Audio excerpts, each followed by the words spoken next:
I found a photograph that doesn't make sense. Montreal, 1885, winter, and rising out of the frozen city is a castle.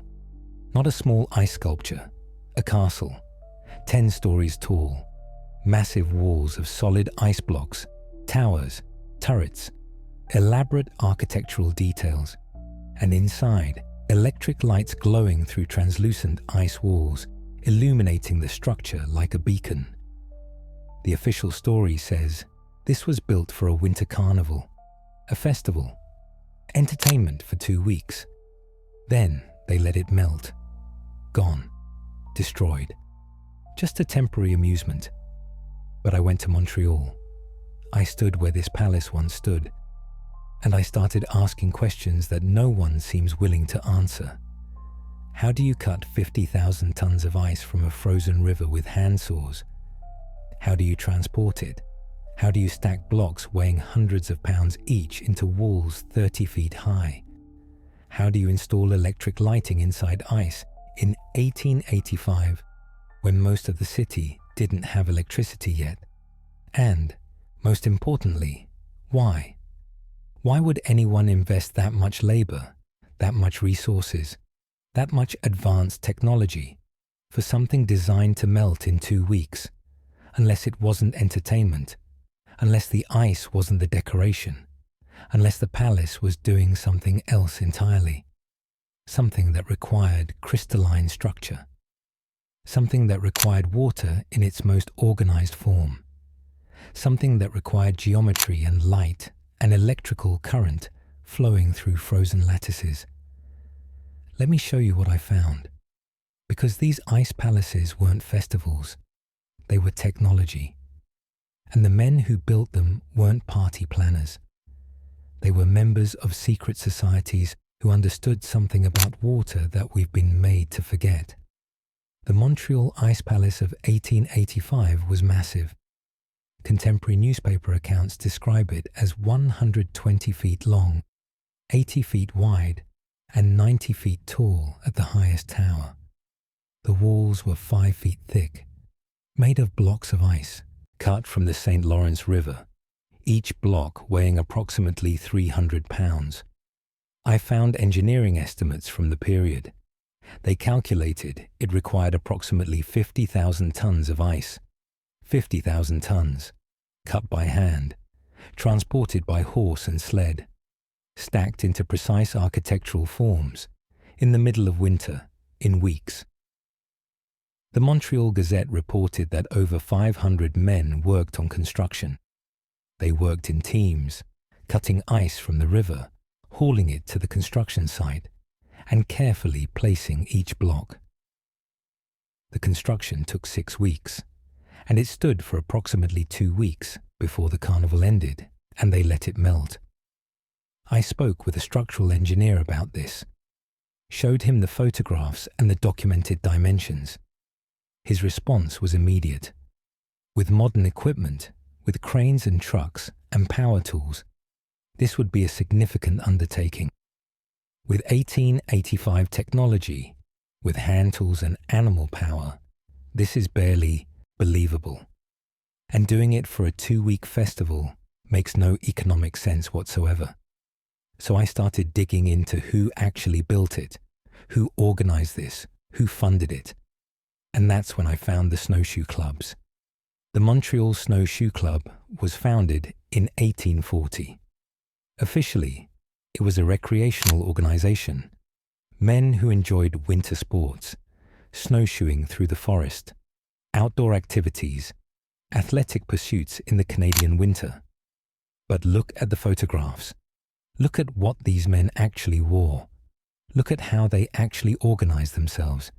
They wore long white blanket coats that covered them from neck to ankles, hoods or pointed caps, colored sashes around their waists indicating rank or position. They carried torches, and they marched in formation, military formation. Hundreds of men moving in synchronized procession through the streets of Montreal at night, torches blazing, dressed in identical ceremonial garments. Does that look like a recreational sports club? Or Does that look like a secret society conducting public ritual? I found membership records from the Montreal Snowshoe Club. Among the members were mayors, judges, prominent businessmen, architects, and engineers, the elite of Montreal society, all participating in this supposed athletic organization that marched in robes and conducted ceremonies at ice palaces. And there were multiple clubs: the Tuque Bleu, the Emerald Snowshoe Club, the Calumet, each with their own specific uniforms, their own colors, their own hierarchy, all participating in the same winter carnival rituals. A historian I spoke with who specializes in 19th century Montreal social clubs said something revealing. These weren't just recreational organizations. These were fraternal orders, with initiation ceremonies, with ranks and degrees, with secret knowledge passed down to members. The snowshoeing was cover. What they were really doing during those winter expeditions, what they were really learning, that was kept within the membership. And every winter, these societies gathered to build something impossible, a palace of ice, and to perform a ritual of its destruction. Why ice? That's the question I kept asking. Why specifically ice for these structures? Water is strange. We're taught it's a simple molecule, H2O, freezes at 32 degrees, melts when warmed, basic chemistry. But water is actually one of the most mysterious substances on Earth. Its properties don't follow normal rules. When most substances freeze, they contract, get denser, water expands. Ice is less dense than liquid water. That shouldn't happen. It violates what we expect from physics. And the structure of ice is remarkable. At the molecular level, ice forms crystalline lattices, hexagonal structures of perfect geometric precision, natural sacred geometry created by freezing water. I spoke with a materials scientist about crystalline structures. She explained that crystals have specific properties related to electricity and vibration. Quartz crystals, for example, are piezoelectric. When you apply pressure to quartz, it generates an electrical charge. When you apply an electrical current, it vibrates at a precise frequency. This is why quartz is used in watches, in radios, in electronic devices. The crystal's natural frequency is incredibly stable and can be used to keep time or transmit signals. Ice has similar properties. Frozen water forms crystals. Those crystals respond to electrical current. They respond to pressure. They respond to electromagnetic fields. Now look at the ice palaces again. Massive crystalline structures, precise geometric architecture, and inside electric lights, arc lamps, electrical current flowing through and around tons of organized crystalline water. The official explanation is that the lights were decorative, to make the palace beautiful at night. But electrical lighting in 1885 was expensive, rare. Most cities didn't have it yet. Yet these temporary ice structures, these 2-week festivals, had elaborate electrical systems installed inside walls of ice. Unless the electricity wasn't for decoration, unless it was functional, unless the ice palace was designed to do something with electrical current and crystalline structure. I found technical papers from the 1880s about ice conductivity.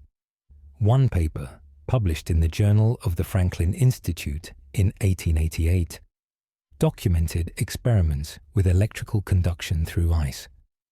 The author, a physicist named Thomas Andrews, noted that ice under specific conditions could conduct electrical current with remarkable efficiency. He wrote, and I'm quoting directly, "The organized structure of frozen water demonstrates properties that suggest potential applications beyond current understanding. When subjected to controlled electrical stimulus, ice formations of sufficient purity and geometric precision exhibit resonant characteristics not observed in the liquid state.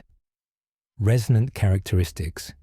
He's describing ice as a resonator, a structure that can amplify or transmit frequencies when properly stimulated. Another paper, published in Scientific American in 1886, discussed the Montreal Ice Palace specifically. The article described the electrical installation and noted something strange. The lights inside the palace were reported to be brighter than they should be based on the power input, as if the ice structure itself was somehow amplifying the light. The article's author wrote, "Visitors report an unusual luminosity to the structure, particularly when viewed from distance. The ice appears to glow with intensity exceeding what the installed arc lamp should produce." I found visitor accounts from people who attended the 1885 Montreal Winter Carnival. Multiple descriptions mention the palace glowing, not just lit, glowing, emitting light from the ice itself, not just from the lamps. One visitor, a journalist from Toronto, wrote in his diary, "The palace at night is unlike anything I have witnessed. It appears to pulse with internal light. Standing near the structure, one feels a strange vibration, almost inaudible but perceptible as a sensation in the chest. A vibration, a frequency, something the ice structure was producing or amplifying. This wasn't just decoration, this was technology. But the most revealing part of the Winter Carnival wasn't the construction, it was the destruction. The ritual they performed at the end. They called it the storming of the Ice Palace.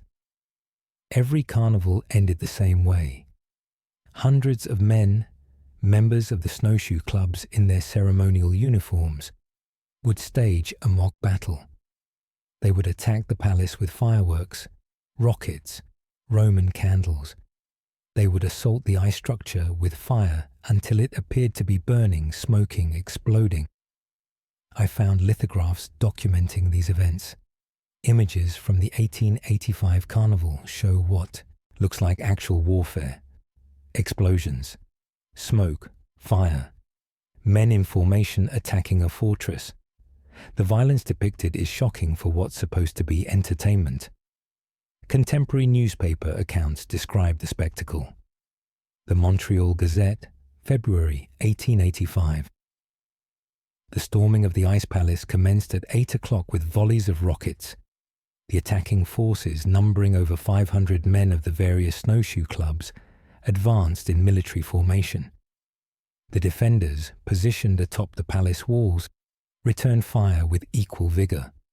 For over an hour, the battle raged with such intensity that onlookers reported being unable to see the structure through the smoke and fire. This isn't a playful activity. This is a violent symbolic destruction. And it happened every single year. Build the palace, light it with electricity, then attack it with fire until it appears to be destroyed. Why? What were they reenacting? I started looking at the timing of these Ice Palace carnivals. When did they start? Where? And why? The first major Ice Palace carnival was in Montreal in 1883. Then 1885 with an even larger structure. Then 1887. Then St. Paul, Minnesota built one in 1886. Leadville, Colorado in 1896. Quebec City. Saranac Lake, New York. All of them following the same pattern.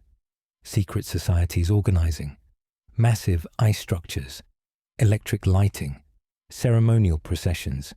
And violent mock destruction at the end. 1883. That's just 70 years after the events of 1812. 70 years after the destruction we've documented in other investigations. The reset, the mud flood, the burning of old world cities. And here are societies building temporary replicas of advanced architecture, using crystalline materials, installing electrical technology, and then staging violent destruction ceremonies. This looks like ritual reenactment, memory. These Societies knew something. They knew about what came before. They knew about the technology. And every winter, they built a reminder, a functioning example, and then they destroyed it, just like the originals were destroyed. The ice wasn't random. Ice is pure, temporary. It melts without trace. The perfect material for displaying forbidden knowledge in plain sight. You can build it, you can demonstrate it, and then nature erases all evidence automatically. No suppression needed. Just let it melt. I found a book published in 1892 by a member of the Montreal Snowshoe Club. The author, writing under the pseudonym An Old Snowshoer, described the club's history and activities. Most of it is mundane. Details about routes and equipment and social events. But there's one passage that's revealing. He wrote, "The true snowshoer understands that winter is not a season to be endured, but a state to be entered. The cold teaches what heat obscures. The ice preserves what water flows away. And the palace, temporary though it may be, demonstrates eternal principles known to the ancient builders." Eternal principles known to the ancient builders. He's not talking about party planning. He's talking about lost knowledge, about technology that ancient builders possessed. And he's saying the Ice Palace demonstrated those principles. Another passage. Those who dismiss the carnival as mere entertainment miss the lesson crystallized in every block. Organization, precision, geometry, light conducted through structure. These are not decorations. These are teachings. The Ice Palace was a school, a demonstration, a way to show initiated members how the technology worked, and the public saw it as a festival, never understanding what they were really watching. Let me show you something specific about the geometry. I analyze photographs of multiple ice palaces. Montreal 1885, St. Paul 1886, Leadville 1896. All of them show similar architectural proportions. The towers are positioned at specific intervals. The wall heights follow mathematical ratios. The entry points align to cardinal directions. This isn't random design. This is engineered precision. A researcher named David Wilcock has written about ancient megalithic sites showing similar geometric patterns. Temples positioned at specific coordinates. Structures aligned to celestial events. Proportions following sacred mathematical ratios. The ice palaces show the same design principles, smaller scale, temporary materials, but the same underlying geometry, as if the builders were working from the same architectural knowledge as whoever built the ancient sites. And there's another element. The electric lights inside were positioned at specific points in the structure, not randomly scattered for even illumination, positioned at geometric nodes, at points where the crystalline structure would amplify or resonate with the electrical current. I spoke with an electrical engineer about this, showed him the layout diagrams I'd found in old carnival planning documents. He identified what he called a resonant network. The lights weren't just for visibility. They were positioned to create standing waves of electromagnetic energy through the ice structure. Why? What was that accomplishing? He couldn't say, but he confirmed the placement wasn't random. Someone who understood electrical resonance designed that system. The official explanation for why these carnivals ended is economic. They were expensive, hard to maintain. Public interest waned. By the early 1900s, they'd mostly stopped. But the timeline is suspicious. The last major ice palace was built in 1942 in St. Paul. After that, nothing. The tradition died completely, despite modern technology making construction easier, despite electricity being universal, despite better tools and equipment. If these were really just festivals, wouldn't modern cities build even more impressive ones? Wouldn't the tradition continue and expand with better technology? Unless the knowledge was lost, unless the people who understood what the ice palaces were really for died without passing on the information, unless the secret societies that organized them were disbanded or suppressed. I found references to investigations of fraternal organizations in the early 1900s, government scrutiny of secret societies, concerns about unregulated organizations with mysterious purposes. Many clubs and societies were forced to disband or go underground. The snowshoe clubs largely disappeared by the 1920s. The elaborate uniforms stopped being used. The ceremonial processions ended, and with them, the ice palace tradition vanished. The knowledge of what they were building and why went with them. Here's what I think was happening, and I want to be clear. This is interpretation based on evidence, not proven fact. Water is the most important substance on Earth. It has memory, it has structure. It responds to energy and information in ways we don't fully understand. Frozen water, ice, is water in its most organized state, crystalline, geometric, capable of conducting and amplifying electrical and electromagnetic energy. The old world, Tartaria, whatever you want to call it, understood this.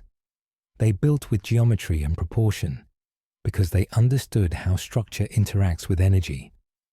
They used atmospheric electricity and crystalline materials because they knew how to work with natural forces instead of fighting them. After that civilization was destroyed, after the reset, after the knowledge was suppressed, some people still remembered. They formed societies. They passed down fragments of the knowledge. And in places where winter provided natural ice, where cold created crystalline water, they built temporary demonstrations. The ice palaces were schools, working models. They showed how crystalline structure, precise geometry, and electrical current could create effects that seem impossible. They demonstrated principles that official science said couldn't work, and every year they built it, showed it to the initiated, and then destroyed it. Reenacting the fall of the old world, reminding members that this knowledge was dangerous, that it had been destroyed before and could be destroyed again. The mock battles weren't entertainment, they were warnings. Remember what happened to those who built with this knowledge. Remember the fire that consumed the ice. Remember that the old world fell and we live in its shadow. I went to where the Montreal Palace stood. There's a park there now. Modern buildings around it. No trace remains of what was built in that spot over a century ago. I talked to locals, asked if they knew about the ice palaces. A few older people remembered stories. Their grandparents had mentioned them, but the details were vague. Just that there used to be ice buildings for winter, festivals. Nothing about secret societies, nothing about electrical experiments, nothing about crystalline technology. The evidence melted, literally. Every spring, the palace turned to water, flowed away, disappeared without trace. The perfect crime. Build forbidden technology in plain sight. Demonstrate advanced principles, and let nature erase all physical evidence. All that remains are photographs, lithographs, newspaper accounts, technical papers about ice conductivity, membership rosters of snowshoe clubs, descriptions of ceremonies and rituals. And if you know what you're looking for, if you understand the pattern, it's all there. Clear evidence that these weren't festivals. These were technological demonstrations by secret societies who remembered the old world and tried to preserve fragments of its knowledge in temporary crystalline form. The ice palaces prove something important, that our ancestors weren't primitive, that they understood properties of matter we're only beginning to rediscover. That water, frozen into organized crystalline structure, can do things that modern science still can't fully explain. And it proves that knowledge can be hidden in plain sight. Call it a festival. Call it entertainment. Call it athletics and recreation. And no one questions why you're really building massive, geometrically precise crystalline structures, filling them with electrical current, conducting ceremonies around them, and staging violent symbolic destruction. The snowshoe clubs knew. The members of those societies understood what they were preserving, and they kept building, year after year, temporary monuments to lost knowledge, until the societies were disbanded, until the members died, until the tradition ended and the knowledge was forgotten. But the photographs remain, the technical papers remain, the descriptions of glowing ice and resonant vibrations and geometric precision remain. And if you look at them with open eyes, if you ask the questions that official history avoids, the truth becomes clear. These weren't party decorations. These were crystalline power structures, technology demonstrations, ritual reenactments of the fall of an advanced civilization. And they built them out of ice so that every spring the evidence would melt, flow away, disappear without suppression. The perfect material for forbidden knowledge, temporary, powerful, and ultimately untraceable. The ice palaces were real, the technology was real, and the societies that built them were preserving knowledge that someone wanted erased. But you can't erase photographs. You can't erase newspaper accounts. You can't erase the scientific papers documenting electrical properties of ice. You can't erase the geometry that's visible in every surviving image. The ice melted, but the truth remains, frozen in the historical record, waiting for someone to look close enough to see what was really being built and why.